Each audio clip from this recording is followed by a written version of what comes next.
Since 2009, it has been our goal to support, promote, engage, and inspire the arts community by igniting the ghost light that shines on the stages of the up-and-coming, the unsung heroes, the brilliant writers, and the dynamic designers. Our podcast breaks the fourth wall to give you an inside look at the plays and the players. Stay tuned. Rep Radio is on the air.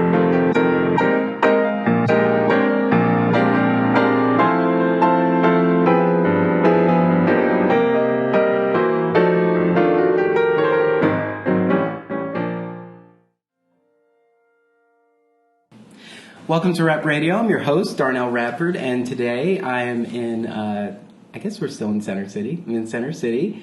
And I'm sitting across the table from Matthew Decker. And Matthew Decker wears multiple hats here in the community. And every time I see him, I often think, yeah, we should sit down and chat. And then life just kind of takes us all in many different directions. But I'm glad to have this opportunity to sit down and chat with you. So welcome to Rep Radio. Thank you. Thank you for having me. Yes. So you've won 1 million Barrymore awards right now by now. I think that's the official number, 1 million. I think I counted 4 for direction. 3, yeah. 3 for direction, 3. And in this season you have 2 recommended productions. Mm-hmm. A New Brain, which I did talk to Steve Pasek about. Mm-hmm.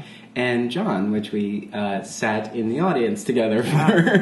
Yeah, you were there in opening, right? Yes, yeah. I was, and I did want. I was taking notes and saying, like, there are things I want to talk about in this piece, and there were a lot of conversations that were going on in the community about John because of its. I guess I don't know if unconventional structure is a word for it, but just some expectations of theater are not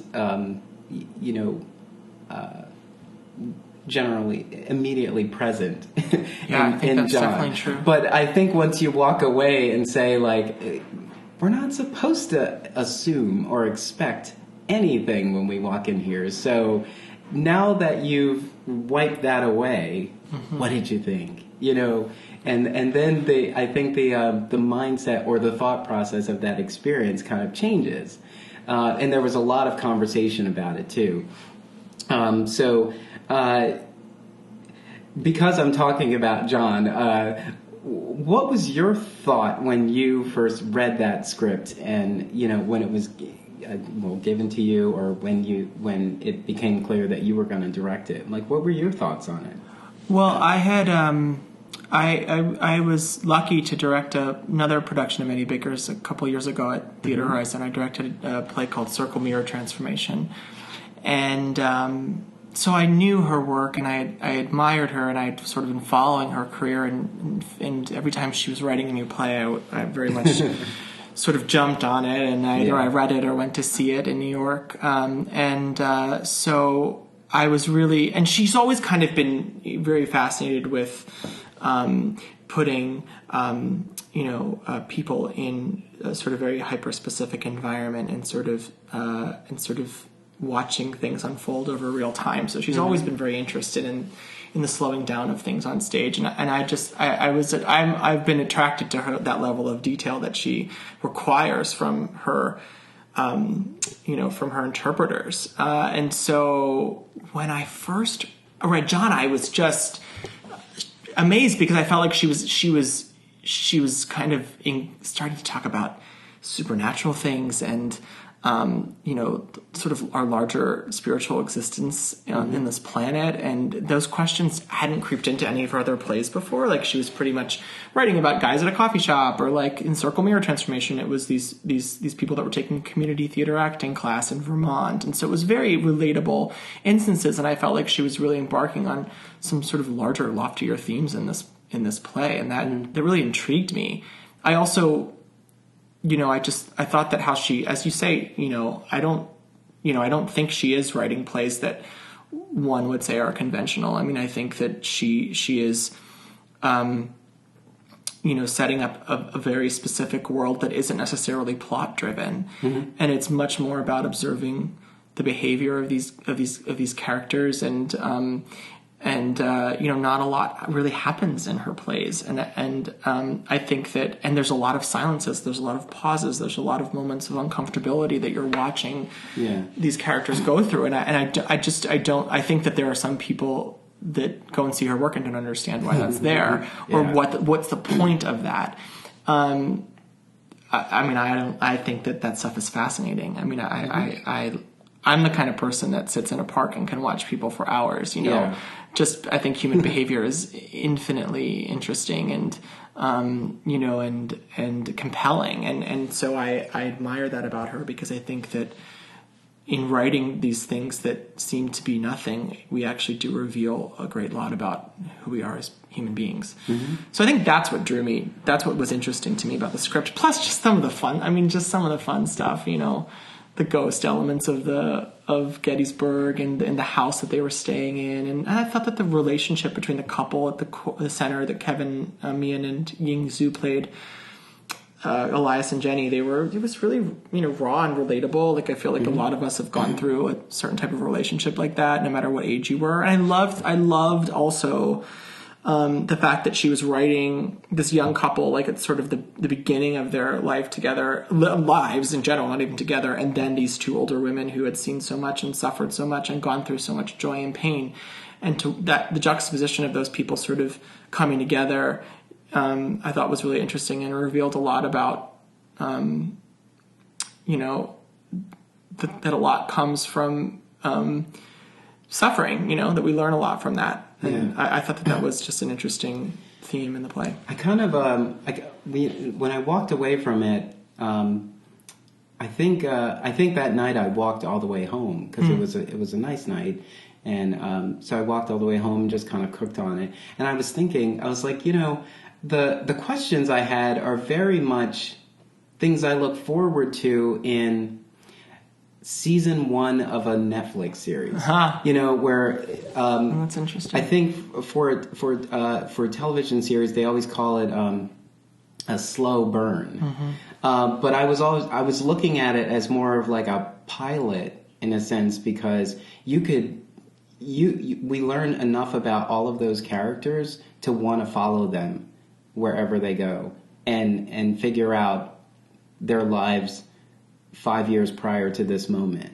And that's kind of how like TV series are set up. It's like they may have the structure of the 5 years prior kind of in the back of their head, but what we're seeing is 5 years later. Right. What is present is based on some stuff that started maybe 5 years ago. But so I looked at it like that. I had all these questions that for a split second felt like there wasn't, I was looking for a resolution, but really it was just like, no, I'm so curious about this now. Like, I want to know. Like, I'm wondering, was her husband there? Is he even alive now? It's like, because we don't hear, That's the top question that people want to know about. But I would imagine as a director, those lay so much of a foundation for you in terms of how you guide the production. How you guide your actors to move through this moment. Yeah, there was kind of a layering process we had to do with that script, because in some instances the script is so spare. Like, she's kind of just writing what she's writing, and she doesn't have like stage directions that say like, Murtis is pretending to not have a husband here or whatever. I mean, like, there's not those type of clues there in the script. And so there was kind of like the first step we took through it, because it definitely was a layered process where as the production, left the rehearsal hall and moved into the theater and then previews began, we really learned a lot, and the play really changed a lot. So the first layer was sort of, we have to take everything at face value and just sort of discover that, like, you can't go into this scene playing that your husband is a dead, rotting corpse in the room, if that's what you believe. And you also, you know, like, I think that what the script was telling us was that George was very, very real to Murtis. Murtis is Nancy's character, and George was the husband. And so Nancy and I decided that that's what was the right thing to sort of do, is to make him feel real for Murtis. And then the fun of what Elias and Jenny question of whether he's alive or not is also what the audience is thinking. But for Nancy to play that eventually as, you know, like, wink, wink, nudge, nudge, maybe he's dead, you know, it would have introduced something else to the script that maybe would have been misleading. And I think in a play that doesn't provide you with a lot of answers, you know, where we felt like we could be sure and where we felt like we could sort of invest in something that felt right for the moment or for the scene, that's what we wanted to sort of latch on to. You know, and then as the run went along, you know, we sort of discovered, and Nancy sort of discovered, well, it is my job to sort of be the host of this place. And, like, what does that mean? You know, there is some mystery within there, and there is some things that she wants for these young people to, you know, she hopes these young people will discover or learn or figure out. And so then we got to play with those pushes and pulls. Like, how much is Murtis really orchestrating all of this, you know? Yeah, definitely. Given the fact that she's in Gettysburg and the mindset of this, there's history here, that there's ghosts, you know, that because of so much that went on there, you know, maybe this is all playing into the atmosphere.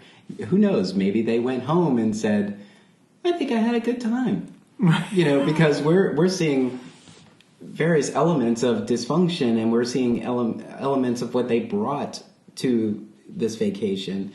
But we don't get to see what they walk away from. Yes, yeah. But it does leave us at the end with a thought, you know, where everyone who was paying attention, once they hear the last line, is like, oh. Well, and I think that it's interesting because they're like, oh, okay, well, so, you know, what does that mean? And, you know, spoiler alert, you know, you find out that John has been texting Jenny, and but you don't know if that was the first time he was texting her that night, if she was telling the truth before. And so there was also an element of that in putting the play together, which is like, well, we have to make sure that there is a realm of possibility that Jenny's telling the truth, and that you know, so because otherwise we would be tipping the story into a place that I don't think that's really what Annie intended. And so that was interesting too, to sort of navigate through that. Like, some people are like Team Jenny or Team Elias, and they think, you know, they side with whichever one. But I think we wanted to make sure that. I just thought they were both damaged, and well, they are, yes, for sure. And so in a way, while it sounds like maybe they're not good for each other, that might make them really good for each other. Right. Or they need to run away and just start over, or they were holding on to something for way too long. Sometimes you understand each other's crazy, you know? And on the outside, it says, you know, like, you know, if you're a listener to podcasts, you might know this. Like, on the outside, you're like, DTMFA.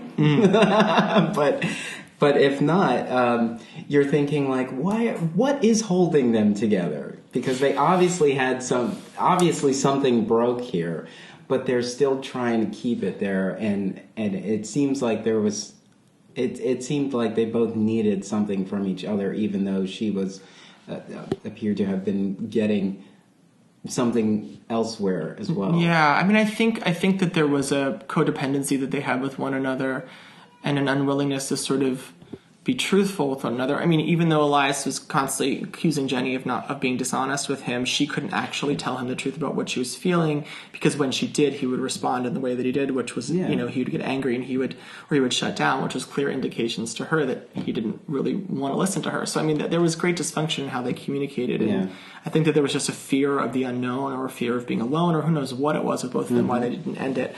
I hope for them that they don't stay together. Personally, I think something about that experience in Gettysburg that weekend enabled them to hopefully understand that there is something else out there for both of them. Because I think that, or they need to both be in extensive therapy and figure out their shit.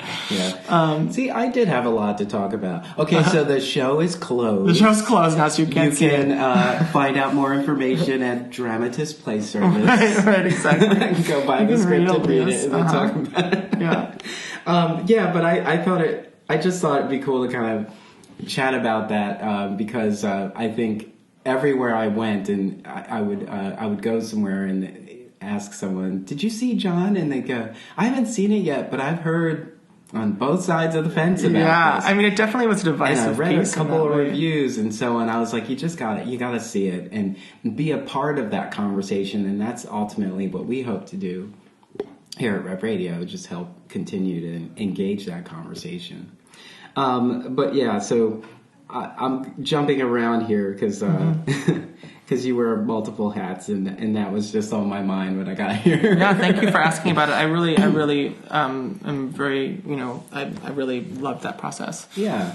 So you and Erin Riley founded Theater Horizon around the time I was mounting my first theater production as Represented Theater Company. Oh, really? I didn't know that. And cool. I was on the edge of being more involved in the Greater Philadelphia Cultural Alliance, Greater Philadelphia Theater Alliance, and I was aware of Theater Horizon. But it took me a while to get there, and I think Rep Radio was a good part of getting me there. But tell me a little bit about that process of saying, like, Norristown needs this. Well, Erin and I were childhood friends. Mm-hmm. We grew up together, and we both grew up in this area, and she went to University of Pennsylvania, and I went to New York University, and we would come home in the summer times, and we would do like a summer camp for kids, and then we would be like, well, and that was in the mornings, and then we didn't really know we didn't know how to fill our time at night, and so we started sort of like putting up work with friends just in that area. It was in the suburban area, and then I would go back to New York, and she would go back to Penn, and she kept saying to me, the Philadelphia community is really vibrant, and I think you would really like it. So you should think about moving back here after you graduate. And I was like, okay, and I didn't listen to her right away, and then I finally did come back and check out some things, and I was just sort of blown away. And at that point, she was working as an actress in Philadelphia, mm-hmm. and so she understood the community, and then I started to see things, and we both sort of said, this is really amazing, but it feels like the work that we're doing, or that we want to do, it feels like it's in some ways there are outlets for that in Philadelphia, and there doesn't seem to be an outlet for that in this area of Montgomery County. And so I think it was kind of like, a strategic decision in some ways, because we said, oh, well, we could be eligible for different types of funding out here, and we're filling a void that doesn't really. That there's not a large plethora of cultural offerings in that area. Mm-hmm. There is another theater company there, the Center Theater and Iron Age Theater, and I think that we were kind of nomadic in the beginning. We just sort of were just puttering around Norristown and sort of figuring out where we wanted to like many new companies. Yeah. I mean downtown and in Center City, it was sort of a love-hate when the Shubin closed, because mm-hmm. it was a small theater that you could probably book. Right. And when you booked it, you sort of owned it for the time that you were right. there. But then you were pretty much nomadic afterwards. You had to figure out where you want to go now. And I think sometimes companies that are based in Center City tend to get stuck, because it's hard to identify a facility that you can call your own, and make your own space. And we've seen many companies have been successful in finding a space, and then the space gets sold out from under them, and then they're right. They're out on the street again, and now they've right. got to find something else. But fortunately, the community is pretty vibrant, so they have been able to bounce back. But right. I feel like it's still going on now, and it's almost like, I guess we could kind of let's go somewhere and create this community. Let's extend our reach outside of where we already have a saturation of great work. Yeah, and I think that centering in or settling in Norristown, we thought, oh well, the train station's right here. Artists from the city can get out here if they need to, and we were sort of so lucky to have the Center Theater. They really allowed us to rent their space and to use their space and kind of took us in. So we were able to really set down roots in that area, and we said, okay, well, then it feels like Norristown is our home. So it kind of found us as we were looking for it. So it was kind of serendipitous in that way. Is it ever a mindset when you're in school to think, I want to be a producer? I always feel like everyone kind of becomes a producer, but it wasn't the focus. It was like I was studying acting, and a handful of my friends got together, and we really wanted to mount this show. So maybe we started in the Fringe and figured out how to produce a show from there, and then one of us just sort of took the lead every time, and now I'm a producer, and now I don't get time on stage anymore, or you end up becoming a director. Yeah, I think that's what it kind of was for us. Yeah. I think that Aaron and I were always the kids in school that were the presidents of the clubs and stuff. So I think we sort of always had that kind of,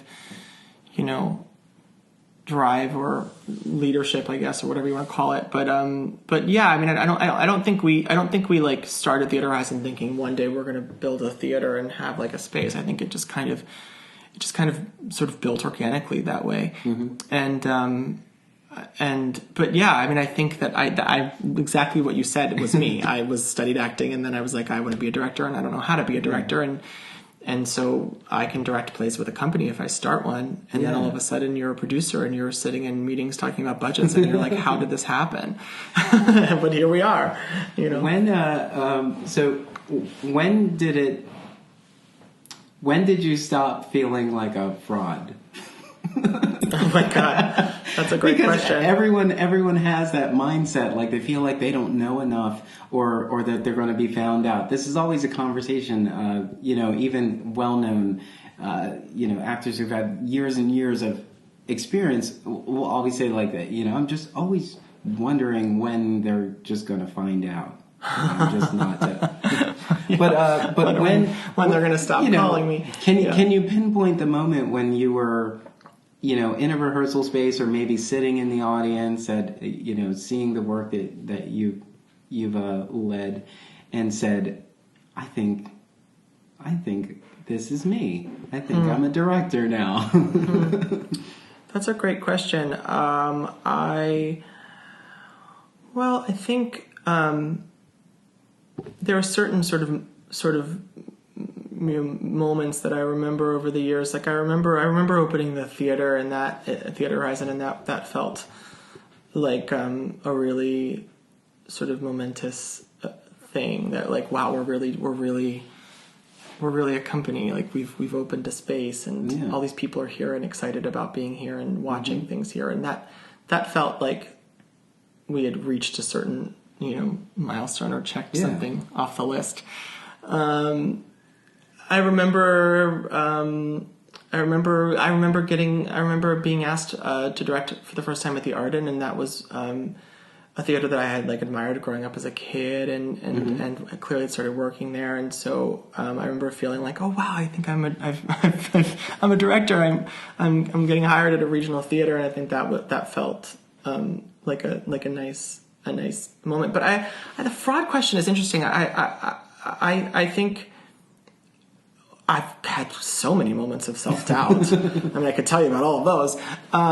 But I do think that, getting older and doing it more and more, I remember I used to always feel like I was going to throw up the night before rehearsal started.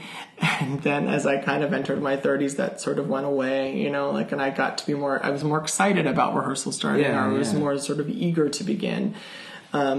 And I think I started seeing a really great therapist, and that was really helpful to getting out some of my anxiety, I guess. So, but I guess I prefer to look at it as I don't really think that I think that what's great about my job is that I get to learn every time I tell a new story, you know, and so it feels in some ways like, well, I've directed a lot of plays now, so I think I know how to create a good rehearsal room, or I know how to sort of get a play up on its feet, but there's always a sense of newness to it that prevents you from feeling sort of complacent, or prevents you from questioning, like, what do I have to offer to this, you know, or whatever. Like, so I think that curiosity that I'm hoping will always stay with me as long as I do this, you know, helps me think we're all starting on the first day, and we're all, you know, like, everybody in this room is hopefully going to be figuring out how to tell the story together, and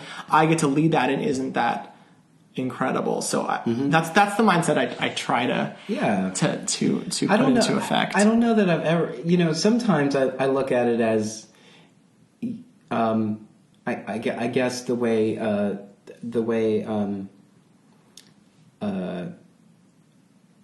you know, someone in the military gets out of the military and is now a civilian, where they feel this detachment from one or the other. And I think sometimes we forget that there are so many comparisons to that. Like, I guess looking at every new show is, I just started a new job. But you're starting a new job with all this experience that you brought from the last job. And that should give you confidence to walk through the door. And but at the same time, there is discovery. You are getting to know the dynamic of all of the people in the room. Even if you've worked with all of them before, you may not have worked with them all in this capacity, or in these roles, or with this material. So that's right. I think maintaining that sense of balance, what you're talking about, like the sense of, like, confidence along with the sort of newness or curiosity, or you know, that's I think that's key, and that's what I sort of strive to sort of maintain, because if you fall too far on the confidence route, then sometimes ego takes over, and you miss moments of discovery, or you miss moments of brilliance, or you miss moments of sort of surprise from your collaborators. But at the same time, if you're leaning too far into the, I don't know how to plan a rehearsal structure, or I don't know how to make sure that my play is ready to be seen in front of an audience by first preview, like, that also is a detriment to your process. So it's like, how do you balance between the two of those things? I do remember talking to a group of people saying, you know, how long have you been doing this? And at the time they said, oh, about 20 years. And I said, okay, does any part of you feel like you're not a professional? And they said, no, I'm a professional. And they said, then why are we carrying this like we've never done it before? I was like, you almost have to remind yourself that you've done this before. Even if it was, you know, the first play I was ever in was in 4th grade. I had 2 lines, and I was literally, not literally, I was so late. I mean, I was in the car. I think I was maybe backstage for like 15 minutes before my 2 lines were to be delivered on stage. I don't know. It was such a ridiculous thing, but I remember that in my head. But, you know, I can think about how far back that was, and then look at where I am now, you know, to say how many years. Like, you know, I was talking to somebody and said, I've been involved in theater for over 25 years. Like, I'm only 36. Like, you've been involved in theater in some way that long. How often can you actually say that you've done something for such a long time? Even if it was, I just went to shows. My parents brought me to plays all the time, or we knew, or I knew there was someone in my family who was an actor, who always told us great stories and things like that. You always have all of that stuff that is all of the things that you can bring into every new opportunity. That's right, for sure. Which is always awesome. So, as a founder and resident director at Theater Horizon, but you're also the associate artistic director at the Arden. How those are huge hats to wear. Like, how do you are you wearing them both at the same time? Do you take one off at one point and You know, is it like I mean, because we all know how to do multiple jobs. You know, there's one job you have that is, you know, starts at 9 and eases its way out at 3:30, and then and then by like 5 o'clock you're ready to go to a rehearsal for your other show. But how do you manage, or how do you stay in the proper headspace to support both?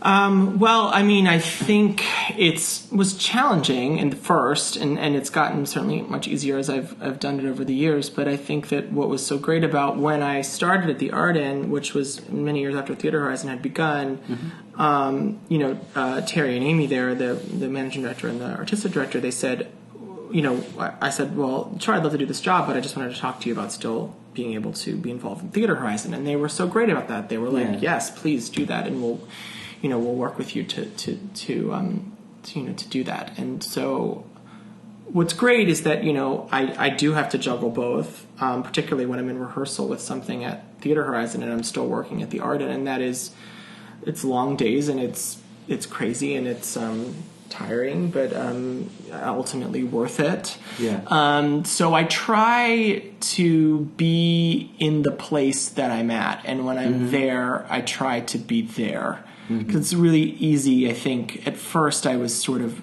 trying to like answer emails for the Arden when I was at Theater Horizon, or vice versa, or sort of like, you know, try to like keep my eye on what's going on in one place if I'm at the other. And I think that's just not possible for me. Like, it started to sort of splinter in a way that I was just not doing either job well. Yeah. You know, I try to really sort of be present in whatever place that I can be when I'm there. And,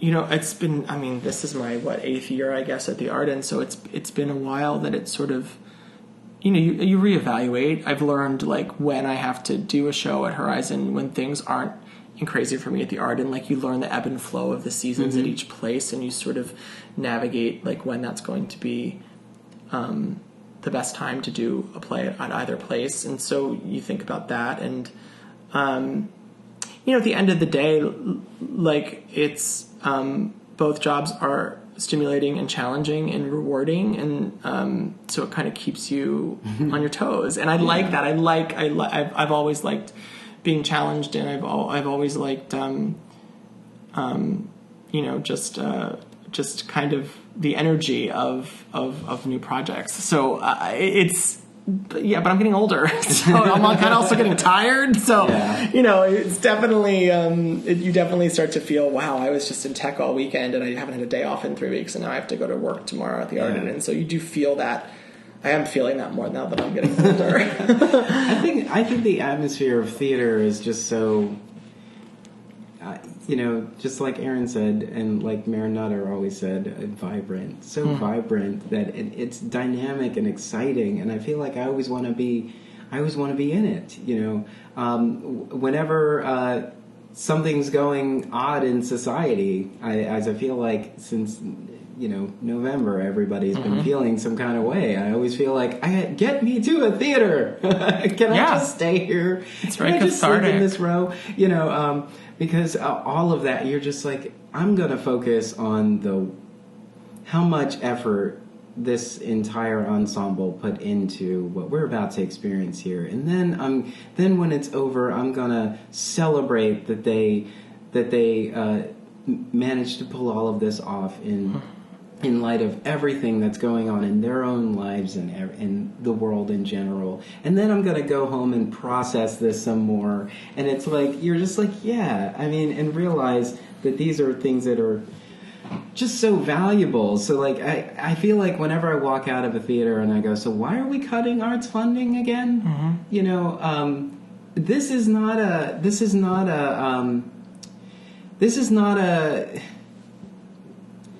cliquey is not the word. This isn't like a niche thing. Yeah. This isn't a niche thing. I feel like everyone needs a little bit of theater in their lives to make sense of life in general. I totally agree. I mean, I think you can substitute what you're saying for any sort of type of art. I think that we desperately need that to be in our lives. And it's, there's numerous scientific studies that talk about, how that helps young children with all aspects of their schooling, and then it builds better adults, it builds better workers in any field that you go into. I mean, I think it is so important. Yeah. And it is, unfortunately, we are living in an administration that doesn't value that. And our answer is to just keep doing it anyway. I was thinking when you mentioned therapy, and I kind of chuckled a little bit, because when I was younger, I did go to therapy, and what changed when I stopped going to therapy was theater. Interesting. Wow. All through high school, I was involved. I was vice president of the drama club. I was stage manager for most of the shows. I was a band geek. I was a choir kid. I was involved in the arts, and all of those things made sure that I got to school on time, and always made sure that I left school like 3 hours later. So I was always there. And those were, and whenever those were not a part of my life, it felt like something was missing.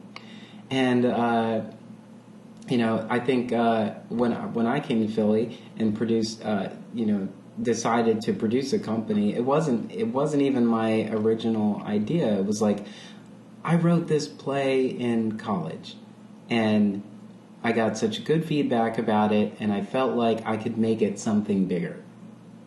Because I felt like I had a deadline, and I sort of rushed this thing because I wanted to show them that I understood the ecosystem when I created this piece. And because I got that feedback, I said, I can really build on this. So I just focused in on, I need to know more about how to make this better. So I started consuming all of that. I was picking up books everywhere, and that's so interesting. I mean, I think that what you were saying about you, like, theater sort of was an outlet for you. It focused you. It sort of enabled you to sort of tap into and as much as have access to your emotional truth or whatever that is. I think that's so powerful, and I think that is really, it's one of the most amazing things about what we do, is that it enables people to sort of feel that way, or learn things about themselves, or go through whatever they sort of go through when they watch a play. Yeah. Do you have any favorite productions that you've done? Oh, it's hard to pick one, because I feel like everything you've been a part of has been so amazing and notable. And of course, you could probably say one of the ones that you want to Barrymore for are probably ones that stand out. But that's nice of you to say. I kind of always love the one that I just did, or the one that I'm about to do, because I feel like that's sort of where my head and heart space is at that time. Tell us what you're about to do. I'm in this sort of casting process and design process. I'm doing Cabaret at the Arda next year, the musical. So I'm in kind of a dark place. I'm preparing for that. Reading a lot about German history. But I don't know. I mean, sort of certain productions kind of stay with you always. I really loved working on Into the Woods that I did a couple years ago. That was a special one for me. I also like the ones that teach you a lot. And Circle Mirror Transformation, the first Annie Baker play that I did, taught me a lot as a director. It taught me restraint. It taught me simplicity. It taught me how to really work with actors and dig deep with them. So I learned a lot on that play. So I'll always think about that one. I mean, I don't know. And then, having just done a New Brain and John, which were this past season, which were two sort of narratively challenging plays. Like neither of them followed a typical linear story structure that I think we're sort of used to, and so that taught me a lot, like that. So that was very fascinating to sort of figure out how both of those pieces ticked and to continue to sort of dig at them. So they were both interesting and special projects for me. So yeah, I mean, I don't know. It's like what child do you like the best, you know? Yeah. I know. It's like I can't. I love them all. They're all beautiful. Are there any productions that you are that you haven't had the opportunity to direct that you really want to? Well, you know, I really would love to do a new play. And I've never... One time I did a play that was new. I did a world premiere at the Arden of Jungle Book, which was great. But I've never... but that play was kind of already written, and it was already developed with the playwright, and then we got the script sort of after some drafts were done. And so, but I've never really gotten to like sort of like start and finish a process with a playwright. And I would really love to do that. It's just never happened yet. So I really love new work, and I love you know, I think we have some fascinating playwrights writing here in Philadelphia. We have some a really incredible generation of playwrights that are producing all around this country and writing all around this country, and so I think that's a dream project. I think Philadelphia's commitment to new work is, you know, inspiring and daunting at the same time. It's like, you can be so immersed in a collection that has been compiled at Playpen, or you can experience a what they're calling a rolling world premiere, sure. Rolling world premiere, and you're just like, wow, this is so great. And I remember an earlier conversation I think was had at the Adrian. It was probably with Interact, and some people talking about how we have to have a commitment to making sure these plays go beyond their world premiere, because there was this mindset of like everyone was fighting to just call it the world premiere. But what happens afterwards? And it's like these all have a life, you know. And many artists were thinking that in the Fringe, and it's like, well, you put your show up in the Fringe, but there's 84 Fringe productions, festivals all over the world. Like there's just places that have not seen your work yet. So you put all the effort in here. It doesn't mean that it doesn't stop here. Egopo just did Anna, and it's a world premiere. And I had the opportunity to talk with Brenna Geffers, and I said, "Are you planning to tour this?"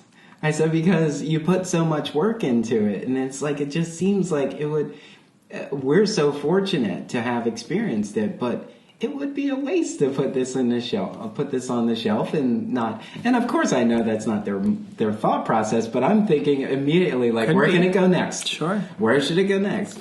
I think that's something that why I crave wanting to work on it. I think that it work on something new. I do think I've been in rooms where you sort of watch a playwright hear their words said out loud for the first time in front of people, and that's just an exciting thing to create something that wasn't there before. Yeah. And we do that.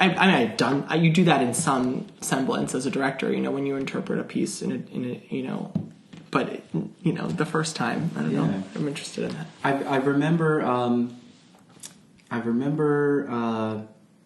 Back in high school, Rent opened in '96. And I did not get on the Rent bandwagon until like 98 when I graduated. And I was like, where have I been? I felt the same way about Hamilton. I was literally walking past the public all the time that it was there.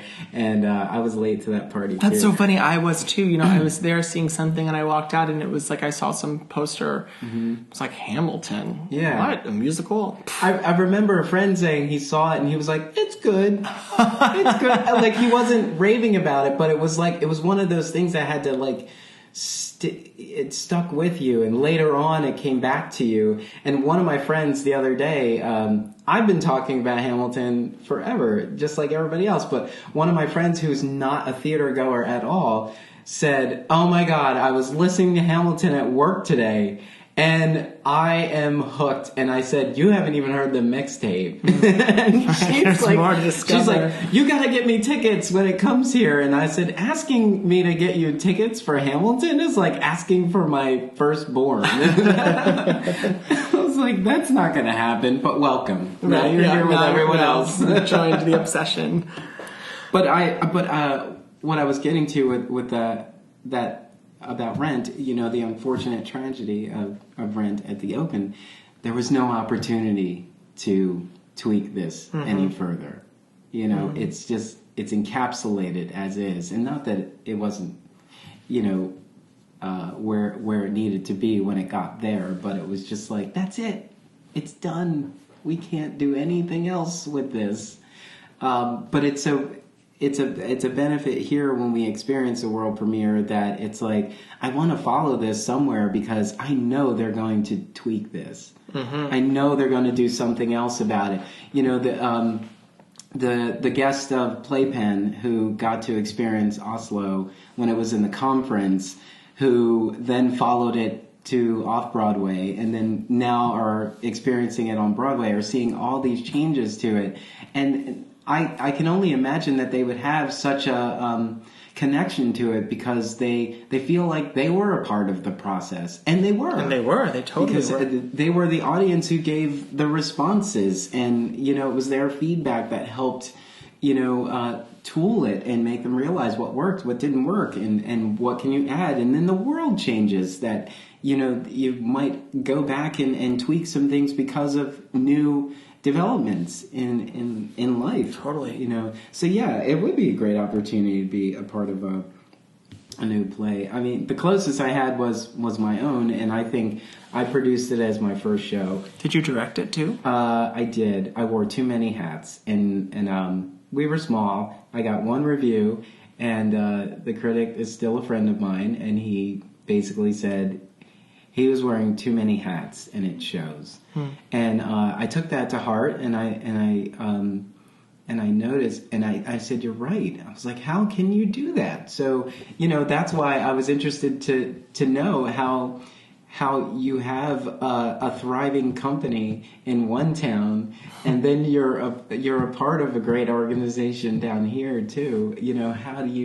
How do you manage them both? You have to find the balance. And I feel like for me, without a calendar and Siri, I just couldn't make it. Oh my gosh. Yes, I sort of live and die by my iCalendar. I mean, I have like a 2-hour reminder on everything. Oh, that's good. So I wake up and it's like, you have to go to the gym in 2 hours. I'm like, I guess I'm going to the gym. Yeah. And it's like, and then you go to work right after that. And it's like, okay. And are you good at following it? I am not good at following the gym. However, what I have noticed, you have to find your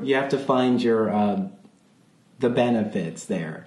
I don't feel like I have I walk everywhere. I am pretty active, so I don't feel like I'm dying if I don't go to the gym. But I have realized, oh, wait a minute. So 20 minutes on that machine was the equivalent of my whole day's activity, and I was just happy enough to get the day's activity. I was like, okay, so I'm going to crush these numbers from now on. So that I had to find that for myself because I didn't really have a goal for the gym per se, but going to work, my mindset is I need to consume whatever relevant news helps me support the things that I support in my day job. And when I have these interviews, same thing. It's like I have to find the information. I have to find my way into these. And I, because I'm so in tune to the community as well, it's not a whole lot of, it's not hard work. It's fun. I love sitting down. I'm like, oh my God, I didn't even notice this, but I read this one article. It sent me to another article, and now I'm over here, and these are questions I want to ask now, and I have so much I want to talk about. There are podcasts that are like 2.5 hours long, and I'm always trying to get like a tight 30 or 45 out of people, because sometimes, you're talking about something new, and you don't want to give things away, but you still want to talk about it. And so I that got me to think about, well, find the relevance in what we're talking about, so we can talk around the work instead of giving it away, per se. Right. Yeah. And then we can so we are just, we're, depending on when I have this conversation. So if I have it before the show opens, it's a feature, it's discovery. But if I've already seen the show, I am trying to find its relevance more so then, because I already know how it ends. So I don't want to give that away. But I also Whit McLaughlin said it in a previous interview. I think he said, "Embrace the mystery." And so I added to it, enjoy the ride. And I said, but that's it. So, the reason we go to see Shakespeare when it's produced is because we enjoy the ride. And we want to see it through this lens. We know how it ends, but we want to see it through this lens. Yeah, and it's interesting that you said embrace the mystery. And enjoy the ride. Said it. Well, but I mean, sorry, Whit. But I think that enjoy the ride is also part of it, and I think that was something that when you talk about like how do you balance both like all the hats, that was a big component that I realized after a while that I was ignoring was the outside of it, was the outside of the work, and like how do I take care of myself, and what do I do when I'm not in both of those theaters to sort of make sure that when I show up, I'm there and I'm present, and like that is so that I can enjoy the ride, you know? Yeah. Because we all can get bogged down with the minutia of it, or the sort of day-to-day responsibilities, or the backlog of emails, or whatever you want to say that we can all relate to. But, unless you're figuring out sort of how to take care of yourself, that can become kind of, for me, it became kind of damaging. Do you get a chance to experience the work that's in the community? Has there been anything that has stood out for you recently that you've seen? I wish that I got to more than I did. I'm trying to think what I've gotten to see recently. I got to see Shitheads at Azuka, which I really enjoyed. And I really liked Doug a lot as a writer, and I really liked that production. Oh my gosh. There's so many. Every time I got that question, I would draw a blank too. So I started Instagramming programs. Oh, that's smart. That's really smart. Well, I'll Instagram the program and just say tonight's experience or today's experience. So like last night I saw Hedwig. Oh, and the cool. Angry Inch at the Forest. And, it makes it easier for me to kind of call back to everything I saw. Yeah, that's good. That's really good. I mean, I know you just talked to him. I really want to see Gumshoe. I know this is at Theater Horizon, but I'm really excited for White. Yes. James's play there. I'm coming for you, James. Yeah, get him. So I have some things that I'm looking forward to seeing. But I'm trying to think, like, what have I not seen that's not been at the Arden? But there's been so much at the Arden. There has. It's been a really cool season. Amazing. Yeah, it was. And that just closed, and Light Princess is running now. Yeah. So. Yeah, and they started rehearsals for Gypsy, so there's always stuff going on there. Yeah, I'm looking for that. I just secured my press ticket for that. Oh, cool.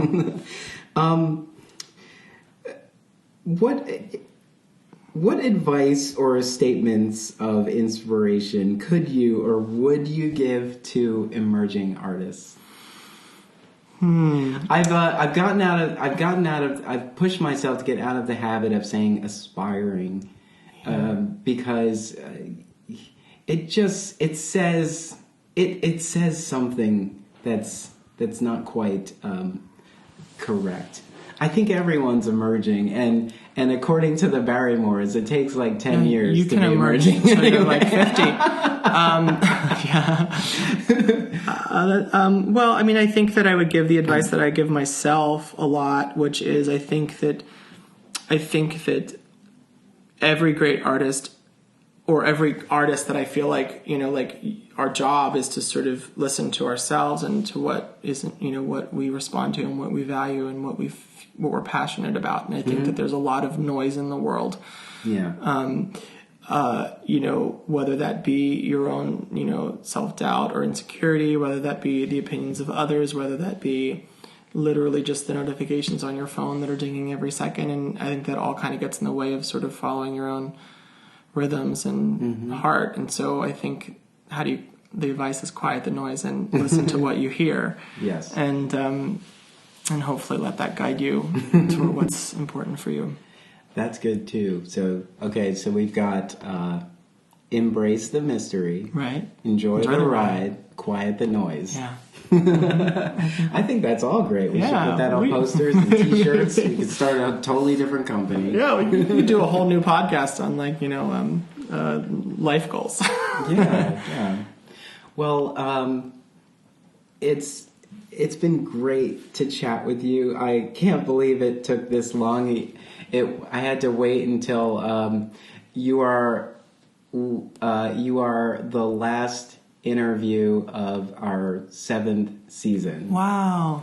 And we celebrate season 8 on Friday. Congratulations. Very That's great. excited about that. I can't believe over 450 interviews with everyone, and there's still people I have not had the opportunity to sit down and chat with. Well, thank you so much. It was a pleasure. I can't take credit for all of those. There's been a handful of people who have held these microphones, who have helped promote this community, and I always, when I have the opportunity to say it, I always say that I am Philadelphia Theater's #1 fan because I'm so moved every time I leave a theater, and I can find something to connect to in every theater. And I think that that's so great and exciting, and I think all of that informs how I move forward.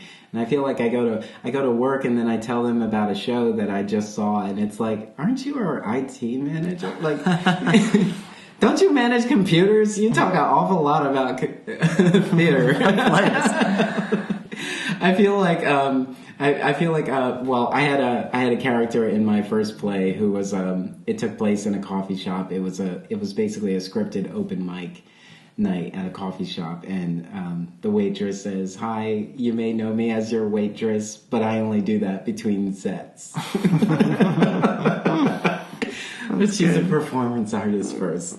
But yeah, I mean, it was a pleasure to share the community with you, to learn a little bit more about you. I'm looking forward to Cabaret next season. That'll be great. And I'm looking forward to seeing you in various theater audiences as we share in the experience of this very vibrant community. Yes. As Marinetta always like to say. Thank you. Thank you so much for chatting with me. It was truly a pleasure. Thank you.